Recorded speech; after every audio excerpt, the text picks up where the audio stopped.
ఐబొమ్మ రవిని పట్టించిన మెయిల్. మీ దగ్గర ఏం ఆధారాలు ఉన్నాయంటూ పోలీసుల మెయిల్‌కు ఆయన రిప్లై. యెస్. బెట్టింగ్, గేమింగ్ యాప్‌లలో నిందితుడి ఆర్థిక లావాదేవీలపై ముందే నజర్. టెక్నాలజీ సాయంతో ఇండియాకు రాగానే అరెస్ట్. రవిని మరోసారి కస్టడీకి కోరుతూ కోర్టులో పోలీసులు పిటిషన్. క్రైమ్ అండ్ సిటీ అదనపు పోలీస్ కమిషనర్ శ్రీనివాసులు వెల్లడి. ఐబొమ్మ కేసులో ప్రధాన నిందితుడుగా ఉన్న ఇమ్మడి రవిని ఎలా అదుపులోకి తీసుకున్నామనే విషయంపై క్రైమ్ అండ్ సిటీ అదనపు పోలీస్ కమిషనర్ శ్రీనివాసులు మంగళవారం మీడియాకు వివరాలు వెల్లడించారు.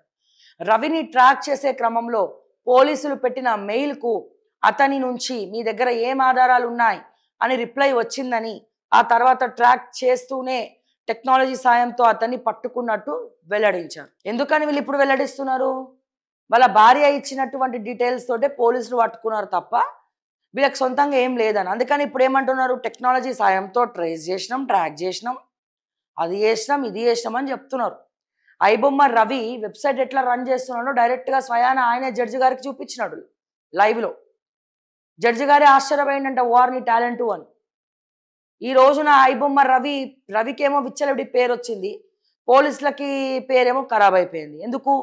ఎప్పుడైతే ఏ పోలీస్ అనే కాదు, ఏ లీడర్ అయినా, పోలీస్ అయినా, ఏ ఫోర్త్ ఎస్టేట్ అయినా, ఎవరైనా సరే సామాన్యుల పక్షాన లేకపోతే వాళ్ళ క్రెడిబిలిటీ మ్యాటర్స్. అక్కడ క్రెడిబిలిటీ పోతుంది. ఆడ ఇన్ని రోజులు సంపాదించుకున్న పేరు పటాపంచలైపోతుంది ఒక్కసారిగా. సో ఇక్కడ అందుకే మీరు చూడండి, ఎవరి దగ్గర మైకు